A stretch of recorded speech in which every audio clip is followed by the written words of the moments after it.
Yes, oli kuyugi update CV mukwano gwange ko sinzo bango tuliza era nga nkwebaza emirimu gy'olwaleero. Ebigenda maaso mu ggwanga Uganda biri concerned ku buli munnabyabufuzi ku buli yali avuddeyo n'ateekamu omukono mu kulwanirira ku by'enkyukakyuka n'okulwanirira eddembe ly'Abannayuganda ku ebyo bitagenda bulungi nga batuntusibwa gavumenti. Kakati Dr. Maria Matembe tumulaba nga naye avuddeyo okwogera ku nsonga eno. Jukira nti nno ono former human rights activist Dr. Maria Matembe agamba nti nno nze ndi frustrated nnyo ku bigenda maaso mu ggwanga okulaba military deployment ku parliament.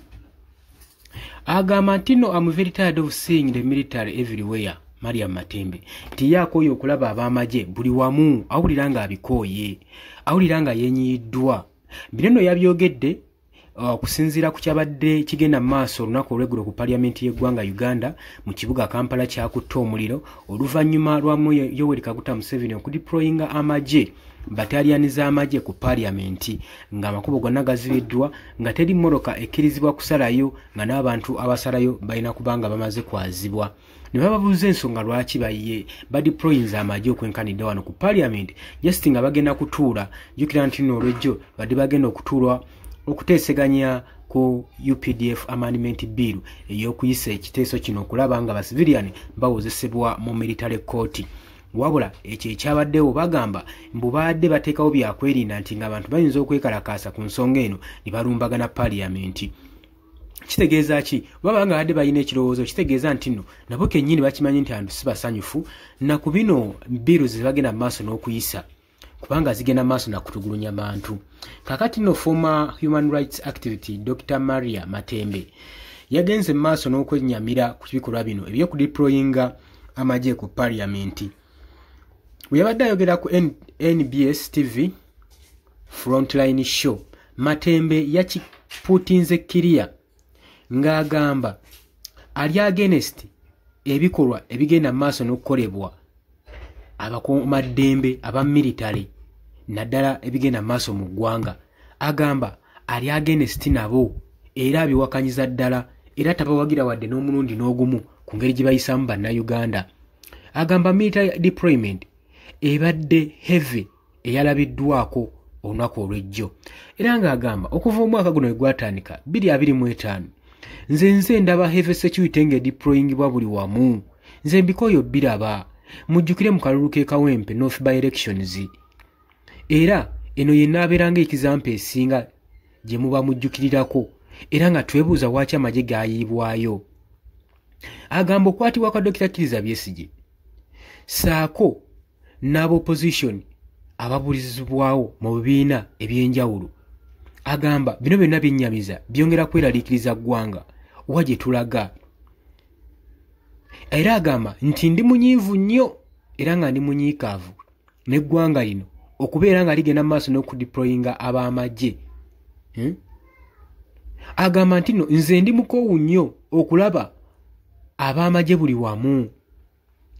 Si lwakuba nti sibaagala naye olw'okuba nti nno nava mu bijjukizo eby'edda mwe twali mu mirembe gye twabonaaboneramu n'amagye nga gatuntuza mirembe gya Idi Amin era NRM bwe yawamba obuyinza ne tuddamu essubi ne tulowooza nti nno batuvudde embyayita byaffe kuguli omulembe ogubadde gutubonyaabonya naye ate agamba ndaba ate kati kye kimu. N'agamba nti nno ndaba nga kye kimu tewali kikyuse ebyamulwanya byennyini naye byaddamu okutta abantu, okuwamba abantu, kubuzibwawo, okunyunyuuta eggwanga, obuli bw'enguzi byemu bye bigenda mu maaso mu ggwanga mulembe gwa Yoweri Kaguta Museveni. Kati agamba ye awulira abikooye neetamwadde ebintu bino. We bamubuuzizzaako ku nsonga y'abasiviliani oba tryingira mu military court agamba nti nno Supreme Court yayisa dda etteeka oba ebbago kino yakinokaanya dda nti military court just a disciplinary committee nti kakiiko just kali awo akakwasa ebyempisa si kooti. Matembe era nga ye ayongera maaso n'okukkaatiriza nti eno disciplinary committee gye muyita military court erina supposed kudiiringa n'aba employees baayo beekozesa ab'amagye era nawunzikaaga amawulire ni matembe nti bagende maaso n'okudiringa n'abamagye babula bave ku bantu tebagenda maaso n'obbawozesera mu military court gwe mukwano gwange ali eyampuliriza. Jjukira nti nno gavumenti eyagala kuyisa bbago libeere nga basiviliani bonna bagenda maaso n'okuwozesebwa mu military court, naye nga weggambye nti no Supreme Court yakubamu dda mu military court ebituli ne bagaa nti balina wadde ettondo ly'obumanyirivu okusobola okulaba nga bawozesa abantu aba bulijjo ba civilian mu kooti yaabwe, wabula ne babagamba nti nno wembanga mwagala kutrayinga misango gya military cases mu kooti zino eza bulijjo mu Supreme Courts nga mulaba tetuli fit kimala tusobola okutraininga judiciary nebeera well trained nesobola okubanga handlinga cases ngezo, naye tetugala kuddira ba civilian kuba kasukeri mu kooti y'amagye ewatali wadde obumanyirivu ewatali wadde engeri kije mumanyi ngeri gibahandolingamu ba civilian ate tubawe mubawozese ekyo nedda yakiganye. Olowooza otya gwe mukwano we ku nsonga eno eya Mariam Matembe?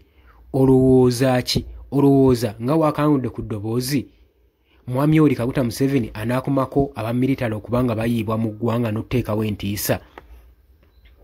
Naddala mu kiseera kino nga tusemberedde akalulu ka 2026 lwaki bwe tuba tusembera mu mwaka gw'akalulu amagye gayiibwa nnyo ne gateekawo nnyo entiisa mu bannansi baayo? Ki kye baba babalaggwa mukwano gwange? Naye byonna tubagamba just kuba intimidatinga musobole otuuka mu kalulu nga mutidde. Ebyo tebibatiisatiisa, musigale n'ekigambo kyammwe, musigale nga mulwanirira enkyukakyuka y'eggwanga Uganda kubanga emutwalwani teri agenda balwanirira.